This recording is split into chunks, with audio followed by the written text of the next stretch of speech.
Martineau. Même avec un masque, c'est impossible de le filtrer. Vous écoutez Martineau. Cube Radio. Alors que l'élection partielle dans Jean Talon arrive à sa fin, le groupe féministe pour les droits des femmes du Québec, un groupe que j'aime beaucoup, demande aux candidats de la course de se prononcer au sujet de l'idéologie de genre, notamment en ce qui concerne les sports féminins, les espaces sécuritaires comme les prisons, les espaces sécuritaires pour femmes et l'enseignement dans les écoles. On va en parler avec Mme Alexandra Houle, coordonnatrice de PDF Québec pour le droit des femmes. Bonjour Alexandra.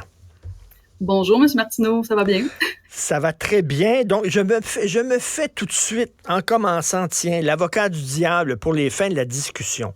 Vous voulez que les candidats dans Jean Talon se prononcent concernant ce sujet très controversé là, de l'enseignement de la théorie du genre à l'école. Il y a des gens qui diraient qu'il y a des choses plus importantes, l'inflation, les problèmes dans le système de santé, pénurie de main-d'œuvre un peu partout au Québec, un manque de profs et tout ça. Est-ce que ce n'est pas s'enfarger dans les fleurs du tapis que de remettre cette question-là à l'avant-plan? Il y a peut-être des choses plus importantes que ça. Il y a des gens qui pourraient se poser la question. Oui, effectivement, il y a des gens qui pourraient se poser la question, mais faut pas oublier que avec toutes les mesures qu'on a mis pour accommoder les personnes trans, on a mis de côté carrément les droits des femmes. On n'a pas demandé l'avis des femmes concernant les sports féminins. Les sports féminins, on s'entend qu'au Québec, il y a énormément de femmes qui pratiquent des sports, des jeunes filles aussi qui pratiquent des sports. Ça concerne un très gros pourcentage de parents au Québec. Qu'est-ce qu'on fait avec l'inclusion des athlètes trans? On ne sait pas. Tu sais, c'est toujours fait à la miette. Puis là, ce qu'on voit, nous, par rapport au sport, par exemple, c'est que les podiums sont dominés par des athlètes trans maintenant. Fait que ce n'est plus des femmes qui ont la première ou la deuxième place, c'est des hommes qui s'identifient femmes. C'est important, la sécurité des femmes, peu importe dans leur lieu. On parle des refuges pour femmes, on parle des prisons aussi, on parle des centres pour femmes. Ça touche quand même 50% de la population, là. Fait que c'est pas la façon que c'est amené dans les médias, c'est comme si c'était juste à l'école que ça se passe, mais ça touche tout le monde. Et donc les c'est gens important. qui disent oui, mais ce sont des anecdotes, des épiphénomènes, c'est des choses qui se passent peut-être aux États-Unis, mais qui se passent pas vraiment ici. Vous répondez quoi à ça? Ben ça se passe ici aussi, c'est juste que nos médias ne le couvrent pas. C'est important de le rappeler ça que tu sais vous l'avez sûrement vu vous aussi là dans la fin de semaine dernière puis depuis les derniers jours, tout ce qu'on entend c'est que non, il y a pas ça ici, les gens sont pas assez éduqués sur la question d'identité de genre et etc. Mais on a des cas nous ici là, faut pas l'oublier, il faut que ce soit couvert aussi parce que les gens ne sont pas au courant. Parce que là, il suffit qu'un homme s'auto-identifie femme pour que, il pourrait être envoyé dans un pénitencier pour femmes, il pourrait rentrer dans un refuge pour femmes, par exemple. On l'a vu, j'ai vu un texte dans Le Devoir, là, les refuges pour itinérants, qui sont des refuges mixtes, et les femmes se sentent pas en sécurité dans ces refuges-là et demandent qu'il y ait des refuges pour femmes seulement. Donc, ces questions-là, ce sont quand même des questions de société importantes. Oui, c'est important parce que là, c'est comme si tout le monde s'étonnait là avec cet article-là. Ah ben, c'est pas sécuritaire pour les femmes, les refuges mixtes. C'est une évidence pour probablement 99% de la population que c'est pas sécuritaire. Mais pour l'inclusion, on pousse la mixité à ce point-là. Juste pour vous parler des sports, je reviens là-dessus. Il y a pas longtemps, là, le 15 août dernier, là, c'est pas loin, là. Il y a Anne Andrés, qui est un athlète trans en haltérophilie, qui mesure 6 pieds 4 et pèse 250 livres. Il a battu le record en deadlift au Manitoba, au Canada, puis il détiendrait non officiellement 2 records mondiaux. C'est ça. Comment les femmes biologiques, là, qui sont nées femmes, puis qui n'ont pas la même biologie que cet homme-là, comment ils peuvent compétitionner? Même chose, il y a un athlète canadien non-binaire, un homme biologique, qui jouait dans les ligues de rugby pour hommes, qui joue maintenant avec les femmes, puis qui blesse ses coéquipières, parce qu'il est beaucoup plus fort qu'une femme, là. Oui, c'est ça. Là, ce qu'on a, c'est que là, les associations essaient de régler ça au compte-gouttes. Fait que là, on a des fédérations qui les incluent, d'autres qui les incluent pas. Au Canada, on inclut tout le monde. Puis là, ça fait des situations comme ça. Est-ce qu'on va mettre la sécurité des femmes de côté? Parce que là, faut Inclure un individu, l'athlète non-binaire, là, le joueur de rugby, là, on s'entend-tu, qui jouait là, dans les ligues pour hommes avant, là. Ça fait pas longtemps qu'il s'identifie femme. Là, tout, comme ça, on décide de l'inclure. On n'a jamais demandé le consentement des athlètes qui compétitionnent contre lui. C'est la même chose avec l'haltérophile. Les femmes qui compétitionnent contre cette personne-là ne sont même pas au courant qu'elles vont compétitionner contre des athlètes trans. C'est comme ça dans tous les sports. On pourrait parler de cyclisme, on peut parler de soccer, de football, de rugby, de natation avec Lia Thomas. On va... tout le monde s'en rappelle de cette nageuse trans qui a battu des records.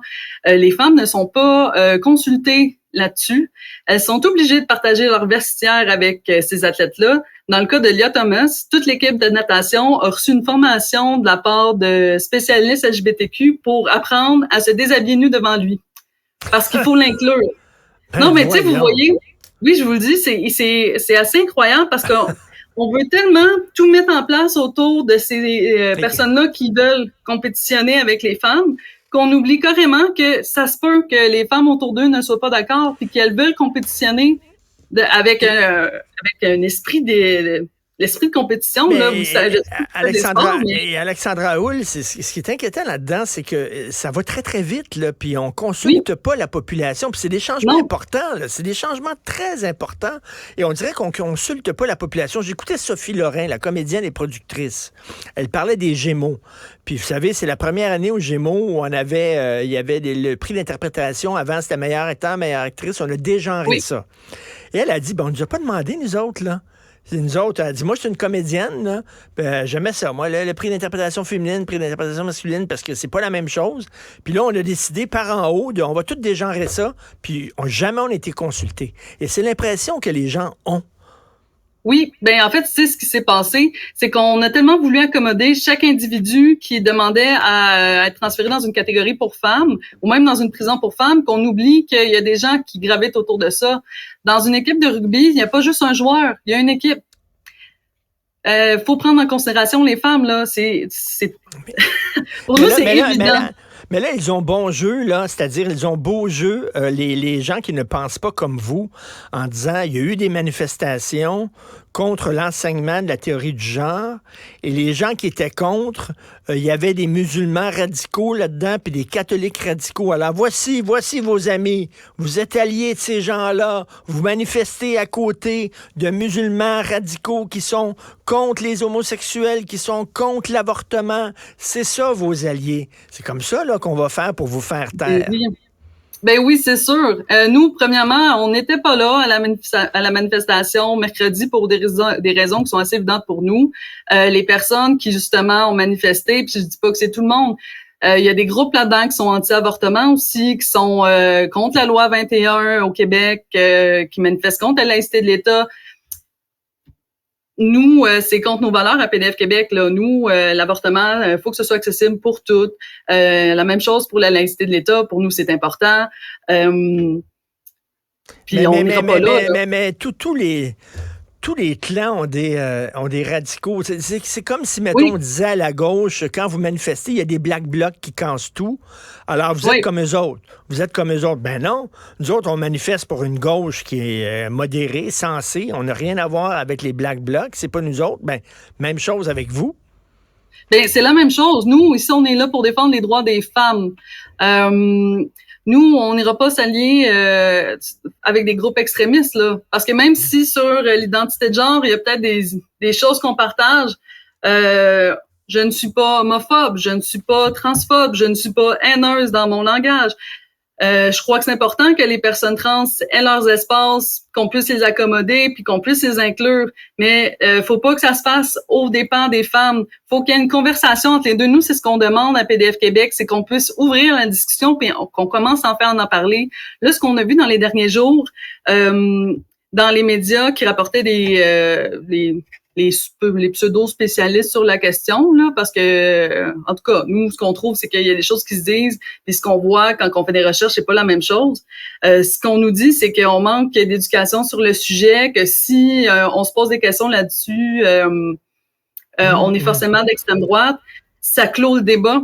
Ben oui. On diabolise les gens, puis nous, ce qu'on veut à PDF Québec, c'est de parler, là. Faut que tout le monde soit invité. Autant les groupes trans que les groupes pour femmes, que les groupes pour les enfants, que les associations sportives. Il y a des associations sportives qui l'ont fait, qui ont ouvert la discussion. L'association de rugby mondiale, ils l'ont fait, eux, le débat.